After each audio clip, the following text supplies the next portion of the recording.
Hey, welcome to BreitWerks. So the moment we were waiting for, we've got some camshafts. So we got all of our hardware that we're going to need to install those laid out already, because I had a feeling they were going to show up. I got our cam card. So 1.9 millimeters is the setting. Beautiful. All right, so that's got to be the right side cam. How do we know that?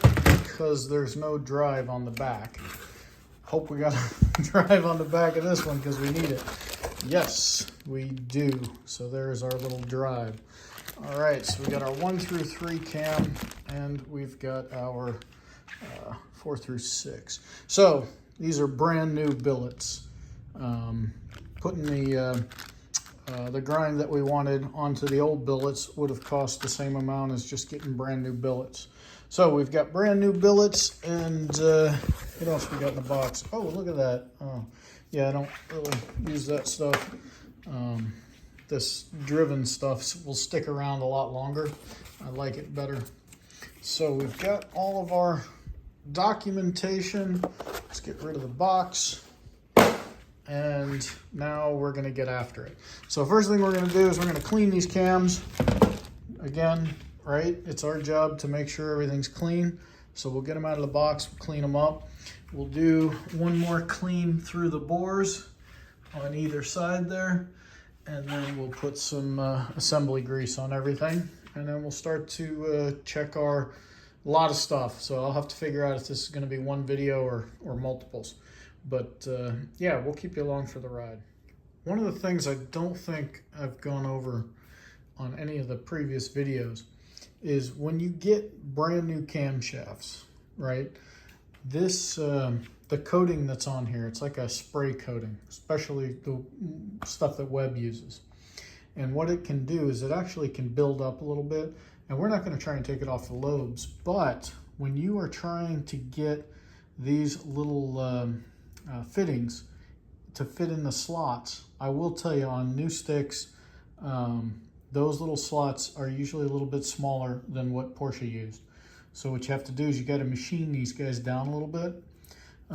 You know, flat board, flat piece of sandpaper, and you want to make sure that they go in smoothly, right? So they're going to sit smoothly in there, because ultimately, if you have to take the cam back out of the motor, you don't want to be sitting here trying to chase down where did that little fitting go, right? Same thing here. At least, you know, you have less likelihood on this side of it going down into the case. But if it goes down into the case, you're hosed.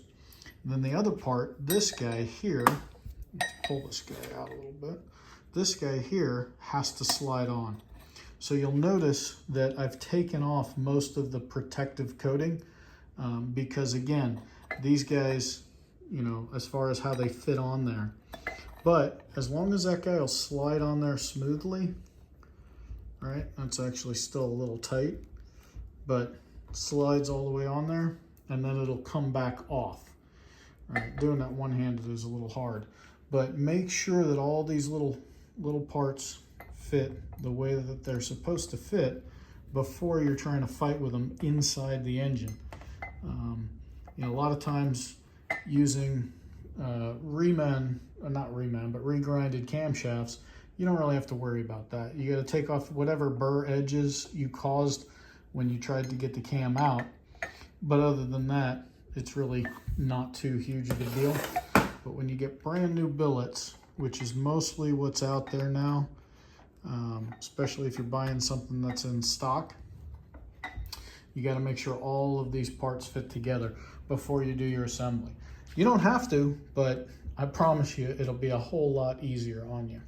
So now that we've got those things cleaned up and we know everything slides together, we're going to get on with putting the cams inside the motor. All right, we got the 1 through 3 camshaft in, but that's not really what I wanted to show you because we got other videos out there showing how to lubricate everything. But the other day on one of the forums, somebody was complaining. They said, oh, I have a head to cam rack leak But what it really looked like was it wasn't the head to the cam rack, it was this seal that goes in here, right? If you don't get this chain box sealed up to the cam rack, oil can come from two different spots. It can come out of the side of the camshaft here, right? So it's coming towards you, or it's coming from the chain box where there's a bunch of oil flying around, and it can go through, I'll show you the two different gaskets. So you got a lot of stuff going on in this area. So what you got to make sure is after you push the camshaft in, you're going to have the excess lubricant outside here. You got to clean that off. So I use paper towel, brake clean, and a couple of Q-tips to clean out those holes, because I'll show you in a minute. We're going to actually install the bolts with Loctite 574. So that way it can't kind of sneak through the threads and become a wicking leak, or a weep anyway. But yeah, so once you've got that clean, you actually have a lot of stuff going on here. So let me grab the other side.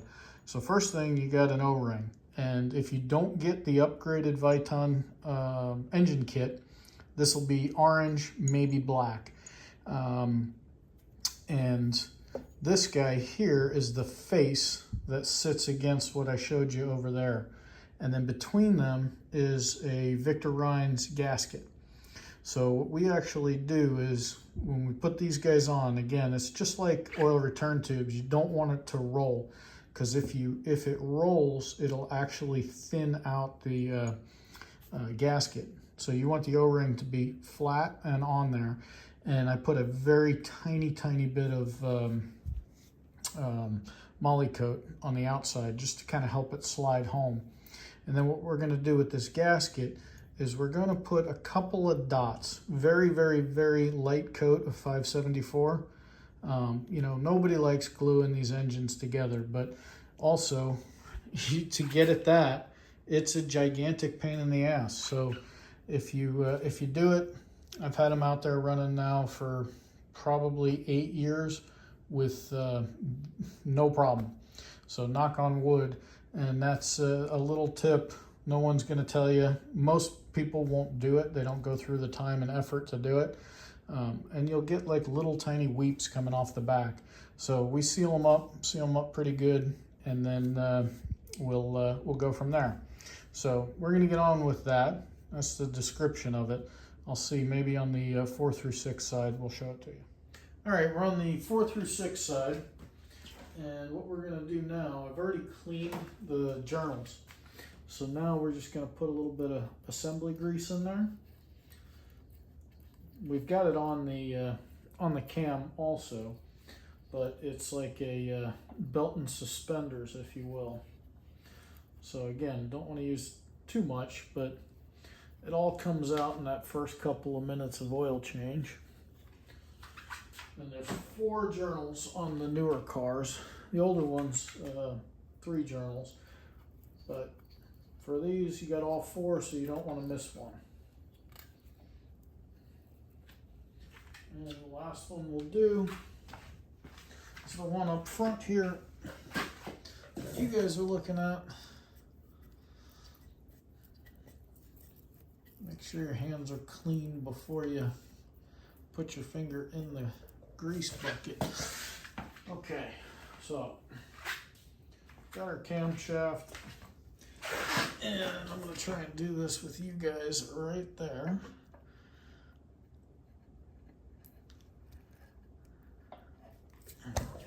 Oops. I'm going to sneak around so I can hold the back side of the camshaft as we go in here.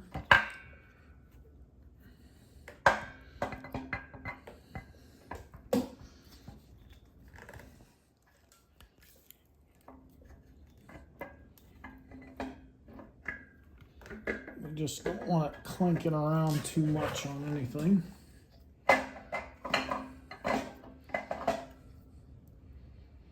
All right, so camshaft is in. I marked the billet with a dot so I know where true north is supposed to be on these cams. And we got enough grease there. It's hard to turn them, but it does spin smoothly. All right, so what we've got to do now is, you see all that excess assembly grease has to go away. So we'll use some paper towels to start. And since we're going to be cleaning it afterwards, we can use paper towels. We don't have to use Chem wipes just yet. They don't really soak this stuff up very well.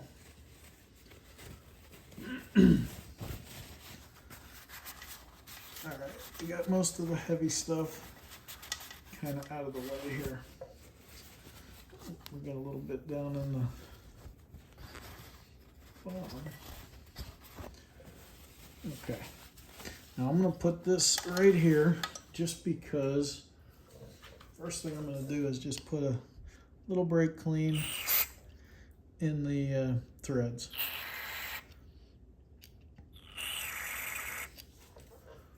So that's wreaking havoc on my floor, but that's okay. We can fix that.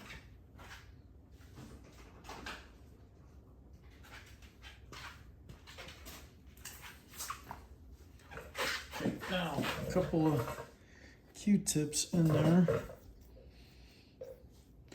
That one came out decently clean.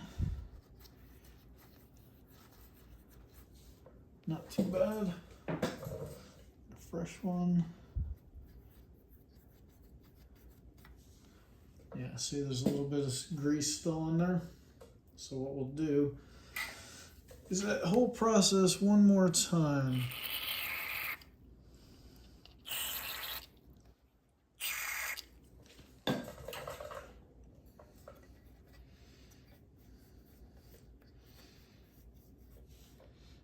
Yeah, that's better. So we're using new Q-tips each time so that we don't contaminate the hole with the old dirty one.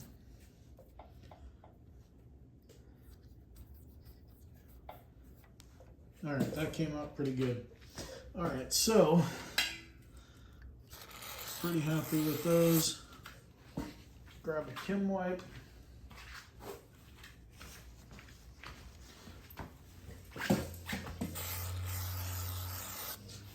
Final wipe down here.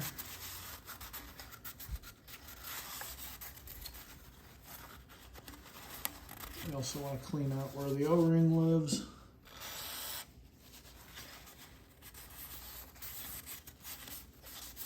Overkill? Probably. But this is one place that we'll spend a couple extra minutes so we don't have to drop the motor out to try to fix a stupid leak here. All right, what I'm going to do now is I'm going to go get the thrust plate prepped, and then we'll come back and we'll install it. We've prepped our thrust plate, so now we've got to get it into position. So the challenge that we have here is because of that gasket, we don't want that gasket to move, so we actually use the bolts. Whoops. We used the bolts to center it up. And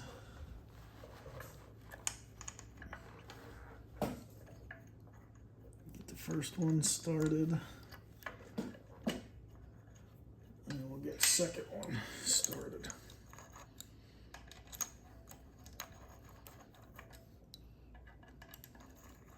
All right, now let me see if I can get you a good angle here, but you can see the green Viton O-ring, right? You can also see it up there. And what you have to do is you have to go slow enough that it gets sucked in to the joint. Because if you just pinch it, it'll be the exact same thing as rolling the gasket, and now you won't have the O-ring doing its job.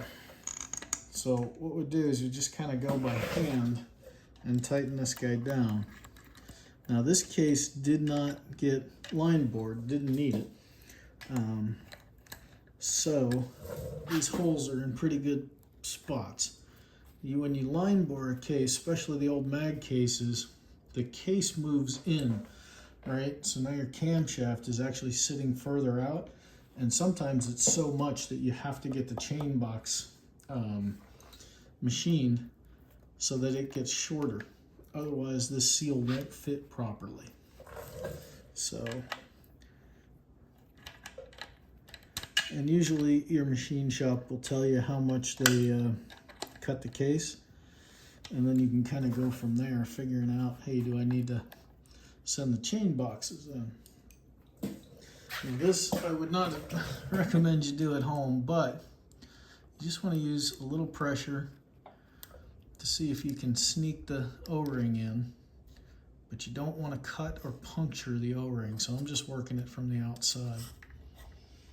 I think it's okay, but again, not taking just a little extra time here when you're dropping that motor out to fix a silly leak like this.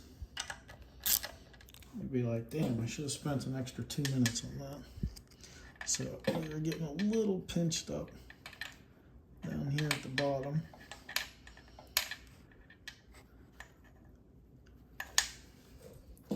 So I'm not really putting any kind of pressure on that.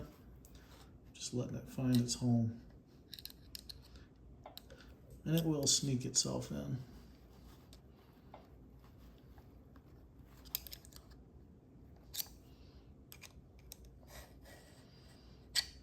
This is not in the workshop manual anywhere.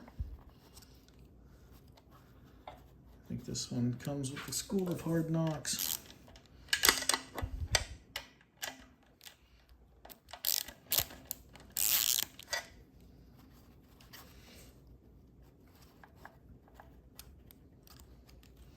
All right, there we go. Perfect. Went right into place the way she's supposed to.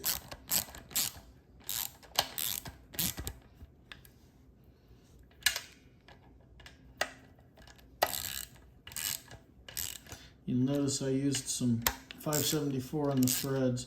You could use blue Loctite, but 574 kind of works just as well as blue Loctite. Plus, you're not worried about mixing chemicals. All right, now we take this guy to 10 Newton meters. So all three of these, we'll take them to 10 Newton meters.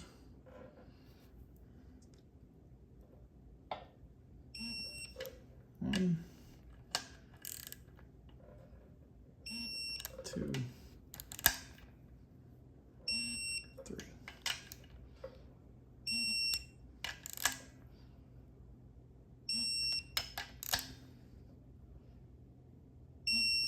All right, so that's it. Cam thrust plates in.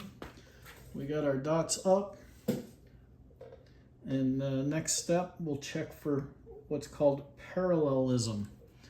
Basically, we want to make sure that the chain is running square. So we're going to put, I think I wrote it down, 4 shims came out on the left side, but I'll make sure that that's actually accurate. So we're going to end up putting shims in here in just a second. So when we get to that, we'll certainly bring you along. So next thing we got to do is we've got to put in our beveled washer, our shims, and then the little timing gear that goes behind the chain gear.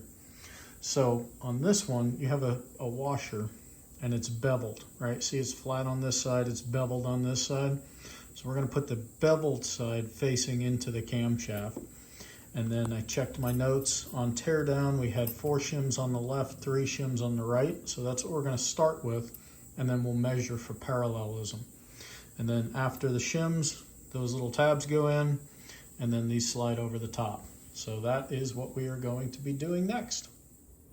So we got you set up so that you can see. We already did the 1 through 3 side. Now we're doing the 4 through 6.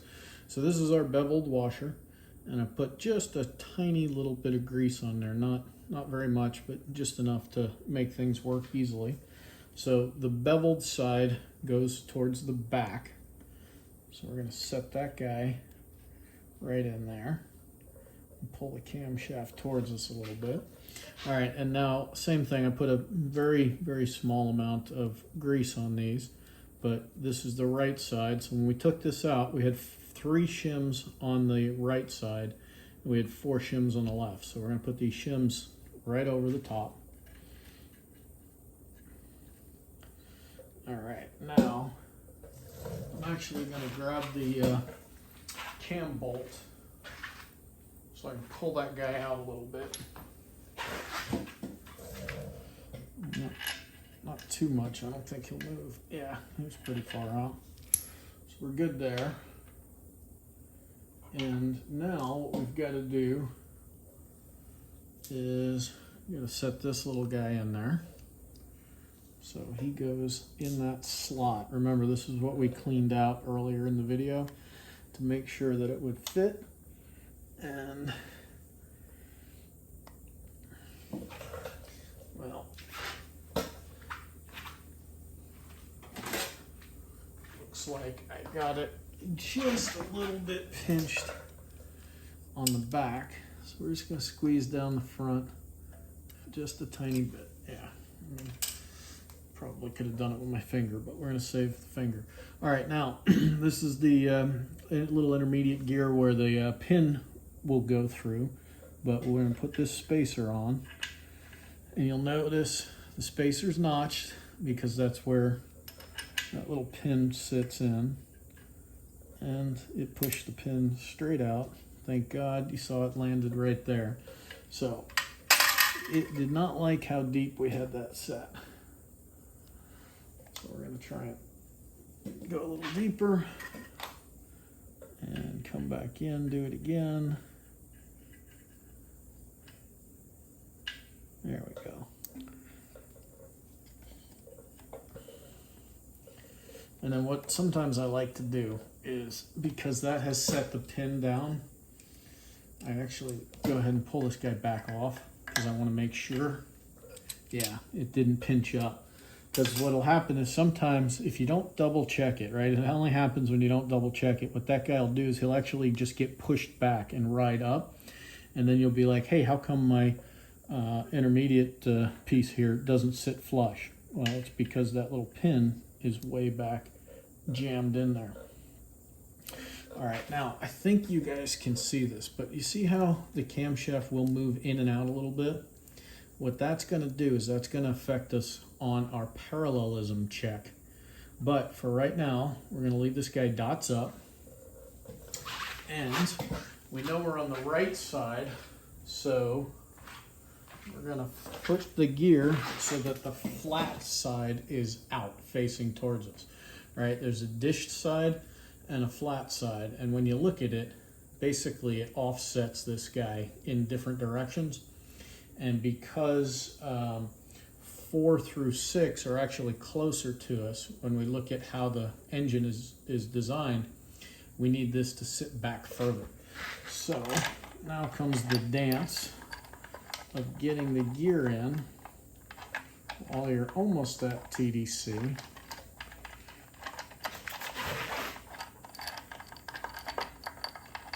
And the cool part is, if our chain is not parallel, we get to do this all over again. But we know how we took it out. It seemed to be okay. Sometimes these things just go swimmingly, nice and smooth, and sometimes not quite so much. Come on, little chain. Make it look bad.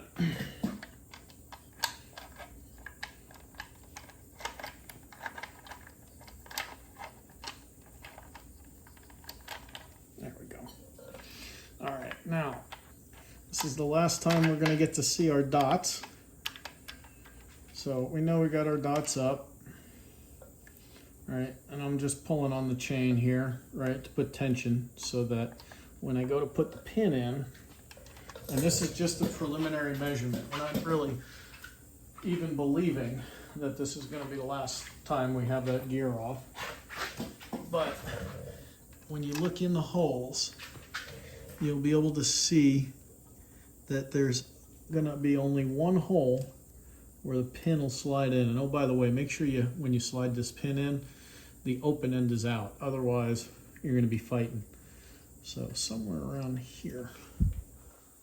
Let's see.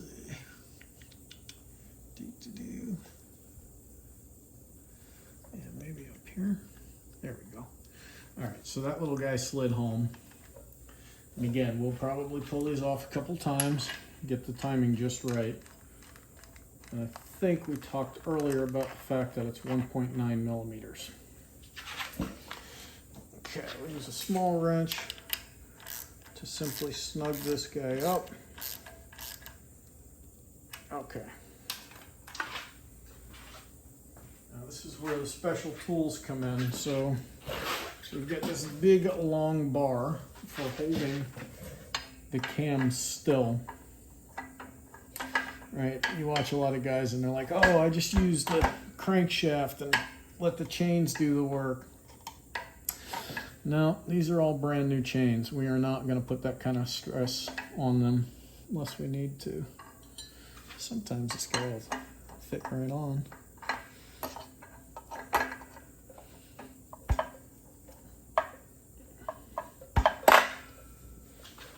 It's really not a happy... the most awkward position possible. Got it. All right, now these guys go to 88.5 foot-pounds, maybe 89.5 foot-pounds. So we're going to set them right to 89. So that's what the tool lets you counter hold the cam.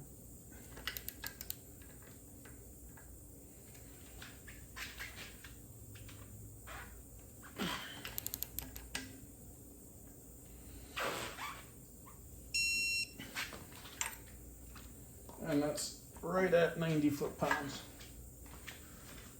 All right, so what we've got now is we've got both of our cam gears in, and now we're gonna check for parallelism.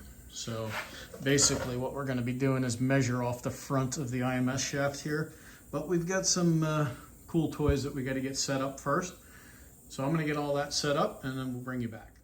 All right, remember how I told you we were probably gonna get to pull the gears off again on the cams? Well, guess what? So when I took the engine apart, there were 4 shims on the right, 3 shims on the left. Well, when you measure this guy up, it's 77.3 millimeters from the outside edge of our straight edge to the flat edge here. That actually needs to be 77.05. which is exactly the value of 1 shim. So the factory manual tells you put 4 shims on the left side, 3 shims on the right. So my question is, I think this engine had been rebuilt in the past. Did somebody put those on backwards? So yeah, there's a little wear on the cam gears, nothing huge. Same kind of on both sides, and what I did was I actually flipped them over to ease up the wear a little bit. However, I believe that we have to take a shim out of here. There's 4 stacked here and a 3 stacked there, and we're going to move 1 shim from here to there. Now that's going to be simple in YouTube world, right? But when you're out there building your engine and you're sitting there going, shit, I got to get this thing untorqued, retorqued. Yes, this is what takes so long. Why does it take so long to build an air-cooled engine? Because of stuff like this. So what we're going to do is we're going to go off, we're going to swap those shims, and we'll get you involved in the measurements on the second go-around. Because didn't want to waste everybody's time with a whole bunch of math. I've got an Excel spreadsheet that I use to map all this stuff out. But yeah, we're going to get a lot closer than we are right now, because I think we're within, right now, we're within like 0.35, right? And you need to be within 0.25 millimeters. So we're not that far out, but by making the swap, what we'll actually do is we'll have a better job of aligning the right side cam with the with the IMS gear that's in there. So that's what we're gonna go do, and we're gonna make it as perfect as we can. Not sure how well this will show up, but I told you guys I use a Excel spreadsheet, so different tabs for different parts of the motor. But here's what I'm talking about: 1 through 3, 4 through 6. So when we measured them, 130, 164, 77.3. Then you have this 54.8 factor. That's a constant on the motors. So when you compare the two, we're 0.46 outside, right? So 0.46, that's almost half a millimeter. Each shim is 0.25 millimeters. So when you do the math to change it, you're within 0.04 millimeters. So I feel like, and even the IMS target, right? You're supposed to be at 43.27. We were at 43.52. So we were off by 1 shim. So even though we took it apart and it had 4 shims on the left and 3 shims on the right, we're going to flip that around to the factory setting, and then we'll recheck all these measurements. So just because you took it apart one way doesn't necessarily mean you put it back in the exact same configuration, because the person before you might have gotten it wrong. All right, we're gonna get back to building the motor. So a little bit earlier in the video, you heard me talk about how important it was to make sure your parts fit correctly, because you may have to take them back apart. Now, shims, you should only have to change one time. You should be able to calculate this all out after the first go and only have to take one bite at the apple. But sometimes you don't even have to take one bite at the apple, you just get lucky. So we did not get lucky on this one, but we're gonna do it anyway because it's the right thing to do. Oh, come on, you.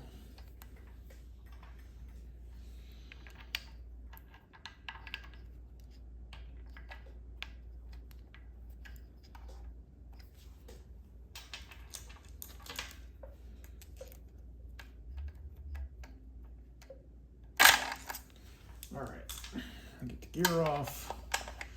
Gotta get the chain now off the gear. There we go. All right, so here, you'll notice that the motor's rolled over because one of the things I did while I was taking it apart, I said, hey, let me set TDC, actual TDC versus what's just on the crank. And in doing that, we went over one rotation, so we'll flip the dots back up. And now, remember, trying to make these things fit nice and smoothly. Looks like this one didn't get it quite as smooth as it wants, but we'll get her out without hurting anything. Okay. And, you know, depending on how confident you are with everything you're doing, you know, I use the chain box to hold a lot of stuff, but you may decide that you want to have a little tray. Okay, so these are the shims that we're talking about. Now, in order to get those out, we've got to be able to get that, that little pin out. So we're gonna first try a nice gentle pair of needle nose pliers. I don't have a lot of faith here, but I'll give it a shot. Nah, these aren't gonna. We'll give this one shot before we do it the old-fashioned way. Oh, look at that. Came right out. That's perfect. Okay. Color me a happy camper. So set that next to the other pin, and we're going to use a magnet to draw these out. So, okay, we got everything out. So we'll start fresh from scratch. Got our beveled washer. I'm going to put that on. And then we see that we have only 3 shims. Now I've already taken the other side apart. Oops. I had already taken the other side apart. So we're going to add this 4th shim. So now we've got 4 shims on the right hand side. So put those shims back in. And don't forget, you got to put your little pin down in there. So Slide that guy in. We'll give him just a smidge of a squeeze. Just trying to set him down, not hurt anything. There we go.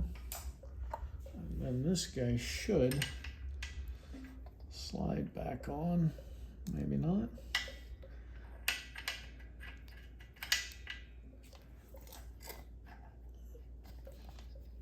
Let's make sure we didn't just squeeze it up. Nope, it's perfect. All right, so push this guy in, and okay. Now, right side, we get the flat surface facing out. So our next step here is going to be to get this chain back on that wheel. That paper towel out of the way. And there we go. So dots up. We'll put our bolt on. Oops, that we didn't do. We didn't put our timing pin in. So pull the chain a little tight. Looks like that guy should be right there. Okay.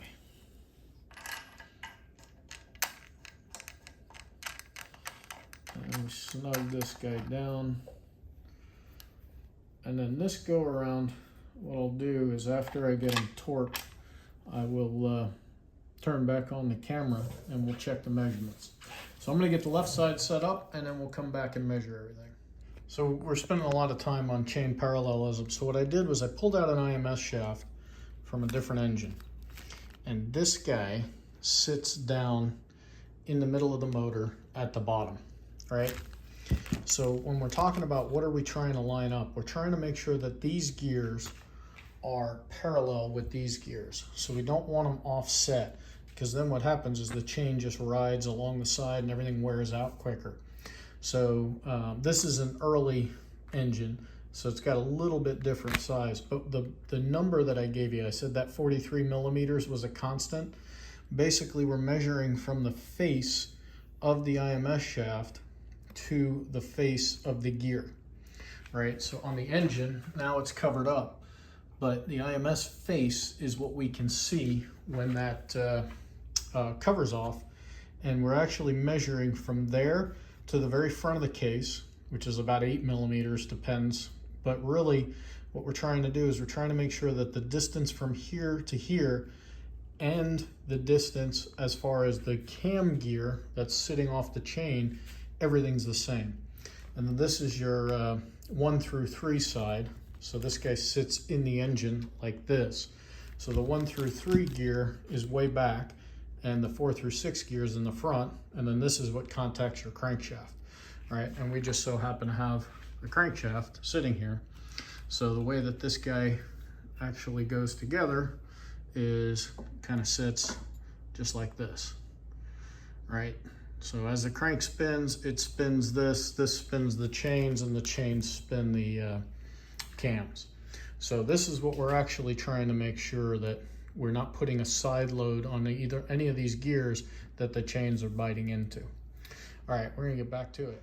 All right, so you can see we've got our holder, right? Basically what this holder does is allows you to make these measurements all by your lonesome, because otherwise you just get somebody else to hold your straight edge against the front of the case, right against the front of that IMS piece. But what we're gonna do is we're gonna measure the distance from here to the face of that cam gear, and in doing so we want to get somewhere around, let's say 77.2. So you can see the tool, and then I'm just gonna snake it in there and gently check it. 77.21. Check it a couple of times. 77.20, and then we'll come a little bit further out. Yeah, we're at 77.2. So 77.2, and let me move this little holder out of the way. I like to check both sides. I mean, there's really not much you can do about it if the gear is torqued and one side's closer than the other. But at least you know. 77.2, and then right over here one last time. 77.24. Okay, 77.24. So that puts us, let's see what the math says. We are within 4/10 of a millimeter, right? 4/10 of a millimeter. And again, you're talking about, you know, fixtures that are hanging far out. So we're going to call that very good. And then we double check that measurement by understanding, you know, we know what the distance is from the face of the gear to the face of the IMS shaft. Let me take this off. I'll show you what I'm talking about real quick, because we showed you that IMS shaft by its lonesome. And then here is what we're talking about, right? That face of that IMS shaft, this surface here and this surface here are equal, right? That's what you're trying to basically measure your straight edge against, is across the face of that IMS shaft, or where the IMS cover screws down. So when we double check that, we should be at 43.27, and we're at 43.49. So again, we're still within that tolerance that Porsche says. We're at 0.22 millimeters, and Porsche says you got to be inside of 0.25 millimeters. So there's no thinner shim. So as of right now, our parallelism is good with 3 shims on the left. And let me double check that. Yeah, 3 shims on the left and 4 shims on the right, which is perfectly okay. Just goes to show you got to double check. All right, now we're going to get into timing this little guy. And we know, I wrote it down, 1.9 millimeter lift is what this guy wants. So we've got dots up on both of the camshafts. We've got our TDC zeroed out. So now what we need to do is we're going to put in some rocker arms, and we're just going to put one on the intake and one on the intake of number 4 and one on the intake of number 1. That way, if we need to do anything drastic, we've only got 2 rockers that we have to pull out. So we're going to get on with that, and we'll come back to you when we time this little guy up. All right, I've located a second pin, and since we're in the middle of two spots here, we're basically down to slop, right? From a design perspective, we're down to manufacturing tolerances. So when you look at that pin, there's no significant wear on it, but you can definitely see a line where that thing was doing its job, what it's supposed to do. All right, so we have not adjusted where we put it. We just put in a different piece of hardware.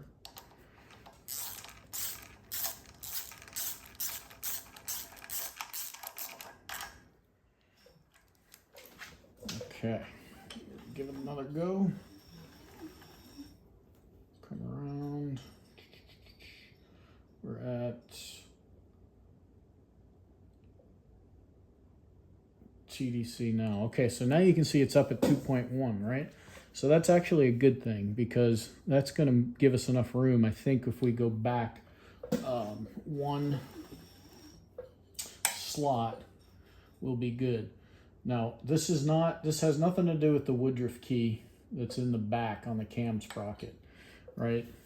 Although it could, because the way the Woodruff key sits on that little spacer could have a piece. But really all we're doing here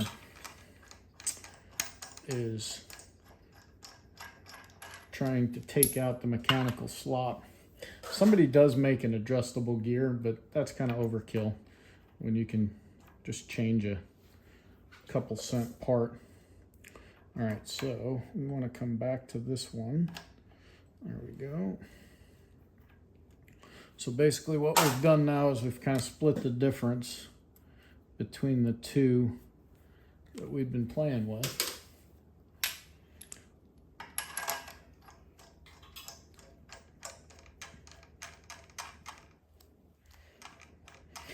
And these are low lift cams. You start doing this stuff on high lift cams and it gets a little squirrely. All right. Oops.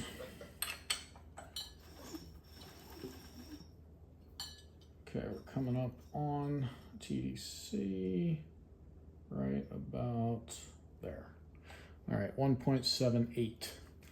So again, we're kind of right in the middle of the ballpark here, 1.7 versus 2. So we need to kind of make a decision. I may see if I have another chain sprocket laying around somewhere and swap the sprockets out, just because they might be a little bit different. But we've got enough chain tension that I don't want to use that as our slop mechanism right now. All right, I'm gonna go find another sprocket.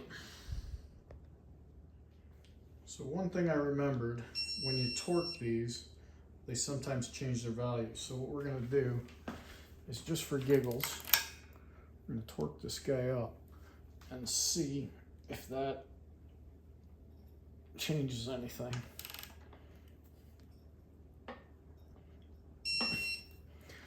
All right, so we got him torqued up. Get our tool out of the way. Now we'll spin him over one more time. See what happens.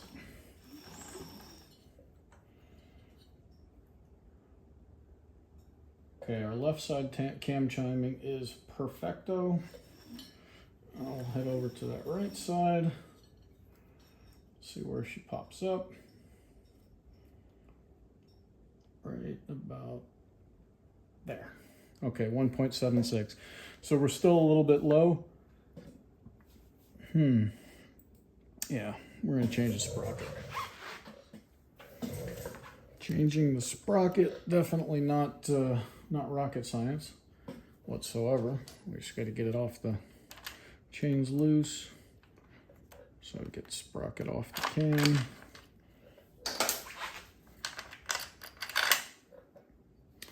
And we've got another sprocket, actually has a little bit less wear.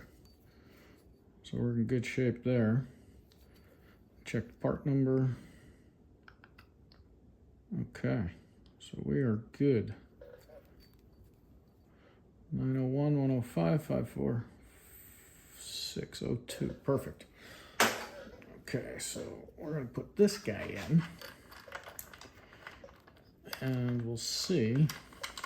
Because if this guy doesn't fix it, then we got to change the one that's held in there by that little Woodruff key.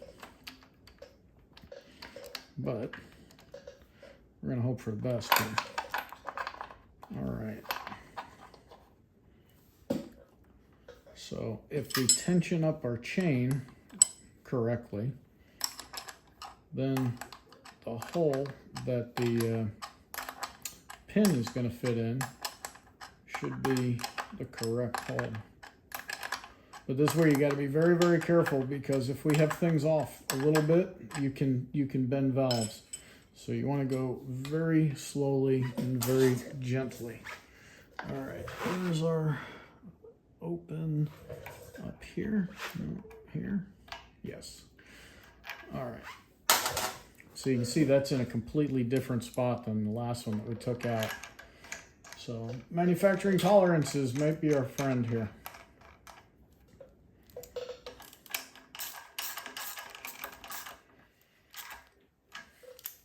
You guys are home are probably like, well, wait a minute, I don't have extra gears laying around. Yeah, you probably don't. That's why I collect this crap. All right, let's see. We're coming up on TDC 1.94. Oh my gosh, that's perfect. That is literally perfect. So what we're gonna do is, while we've got that at 1.94, we're gonna torque that guy, and then we'll roll the motor over a couple of times. But we definitely wanna torque this guy. We just gotta make sure that our pins, the way this tool doesn't try to go in the hole where the pin is. And you don't want to bend your studs.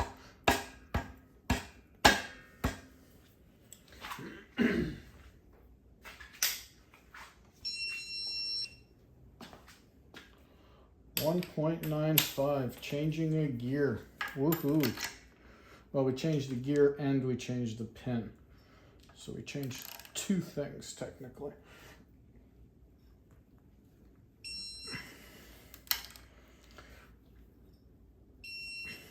Okay. Got it torqued.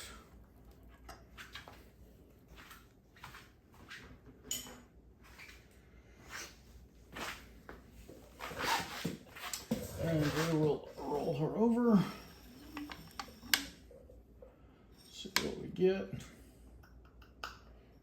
Left side still perfect at 19191. Right side coming up on TDC right there, 191. So I am going to take that all day long. We'll do it one more time just to make sure that everything is repeatable. So as we get to TDC on number 1, we are at 1.90, which is the target. Now we're at TDC number 4, almost. There we go, 1.90. 1.91, 1.90. I am going to take that, and both of those bolts are torqued, so we don't have to worry about that. So there you have it, cam timing complete. So next step, we'll put some rockers in, and we'll put all the covers on, and we'll call this long block assembled. So the final step in getting the camshafts installed, you see we put the hydraulic tensioners in, took the other blue ones out. Got all those little bolts torqued down. So what we're going to do now, we've already got the gasket on there, and one of the sticking points, pun intended, is the pass-through for the hydraulic tensioner. There's an orange O-ring. If you forget to put that orange O-ring on there, the engine will let you know as soon as you started it up, because it'll come squirting out. So you want to put a little bit of that moly coat or whatever your choice there is, because that's going to be the part that is, see right there, it's just kind of sticking a little bit. We're just going to gently, right in that area, not on the outsides, because it's the O-ring that we want to see. Then what we've got, same as when you put the case together, you've got an aluminum washer, and we've got 11 of these guys that we need to put on. So you just want to make sure you don't double them up. So different distances on the studs are not going to be what tells you if you've doubled them up or not. So got one up here. And there's not a top or a bottom to these, but there is a different look. So my OCD has me put them all in the same orientation. All right, now we've got to put on our lock nuts. Now some people use nylocks, and that's fine. These are all metal lock nuts, and you know, this is what the factory had used on everything. So we're going to use those. They're a couple of pennies difference from the nylock, but they are reusable. These conical all metal lock nuts are reusable. It took me a while to find somebody that had a good source saying that they're reusable. I think they said up to 3 times or something, because the deformation that causes the locking mechanism will eventually wear out. So these guys go on, and remember, these are very light torque, 10 Newton meters all the way around. So definitely not, you know, you'll pull these studs right out of the chain boxes if you go too much. And then where I've seen these leak the most is down here. So I always kind of start at the bottom to make sure that that part of the gasket and that part of the cover are happy with each other. And then I'll just kind of go back and forth Some people just go in a circle, and yeah, I guess you absolutely can do that. But based on where I've seen them leak, now we'll do the final torque sequence in a circle, but as we're tightening this thing up and everything's getting flattened together,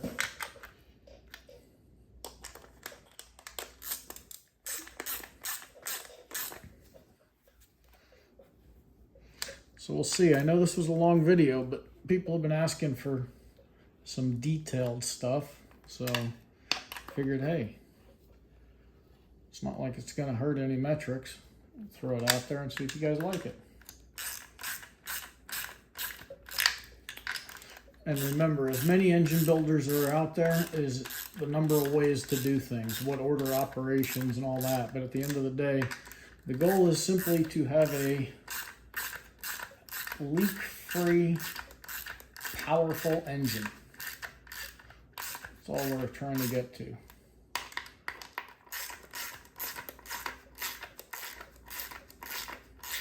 Some guys like to put all the rockers in.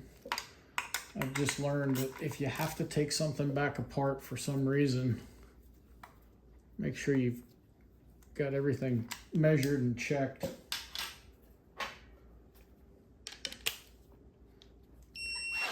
All right, so we're gonna do 10 Newton meters here.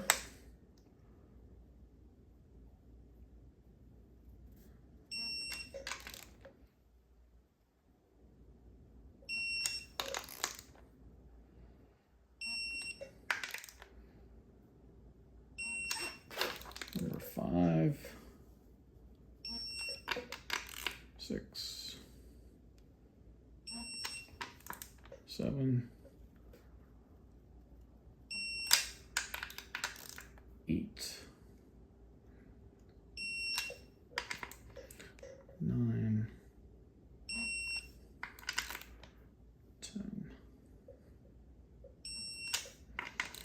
and 11. All right, we'll go around one more time for good measure. 1, 2, 4, 5, 6, 7, 8.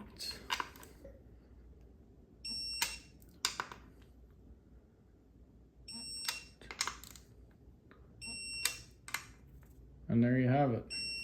Chain boxes installed. Let's see, what else did we manage to get done? Oh yeah, we put the little IMS cover plate on there. But there you have it. 1986 930 turbo. Same concept from the 60s up until 89 and beyond. Cam boxes change a little bit in the 964 993s. But yeah, this covers like 50 years of engines that are out there. So hope you enjoyed the video. Give us some feedback. If you like these kind of videos, hit that subscribe button. Check us out at BreitWerks.com. And if you need an engine rebuilt, hey, you know where to send it. Have a fantastic day.